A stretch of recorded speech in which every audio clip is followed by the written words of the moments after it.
8வது மாதம் உனக்கு எட்டாததும் அறியாததுமான பெரிய காரியங்களையும் ஆராய்ந்து முடியாத பெரிய காரியங்களையும் எண்ணி முடியாத அதிசயங்களை செய்வார். மாத்திரமல்ல பிரியமானவர்களே, உங்களுக்கு இந்த வார்த்தை கொடுத்து கொண்டிருக்கும் போது கர்த்தருடைய ஆவியானவர் எனக்குள்ளே போடுகிற ஒரு தீர்க்க தரிசனம் என்னவென்றால், உங்களை பகைத்தவர்கள் அநேகர் உங்களுக்கு சமாதானம் ஆவார்கள்.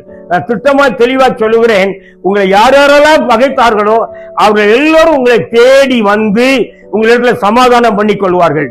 குடும்பங்களில் சமாதானம் உண்டாகும், பிள்ளைகள் பெற்றோருக்குள்ளே சமாதானம் உண்டாகும், கணவன் மனைவிக்குள்ளே சமாதானம் உண்டாகும்.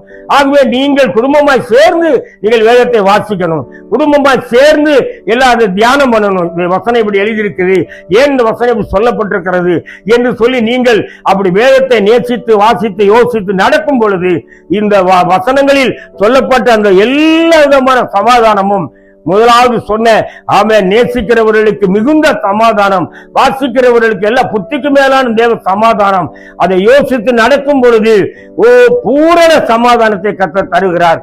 இந்த மாதம் கர்த்தருடைய கிருபை 8வது மாதம் பூரண சமாதானத்தை தந்து பூரண சந்தோஷத்திலே சங்கீதம் 122:7 உன் அலங்கத்துக்குள்ள சமாதானமும் உன் அரண்மனையில் சுகமும் இருப்பதாக என்ற வார்த்தையின்படியா சமாதானத்துக்கு விரோதமாய் கிரியை செய்கிற சத்துருவை ரோமருக்கு எழுதிய நிருபம் 16ஆம் அதிகாரம் 20வது வசனத்தின்படி சமாதானத்தின் தேவன் தாமே உங்கள் சத்துருவை உங்கள் கால்களிலே நசுக்கி போடுவாராக. இந்த ஜெபத்தோடு இந்த செய்தியை கேட்கும் போது நிச்சயமாக ஒரு அற்புதம் நடக்கும், நிச்சயமா அதிசயத்தை காண்பீர்கள். விசுவாச கிரியைகளை அழிப்பார், சத்துரு கோட்டைகளை தகர்ப்பார்.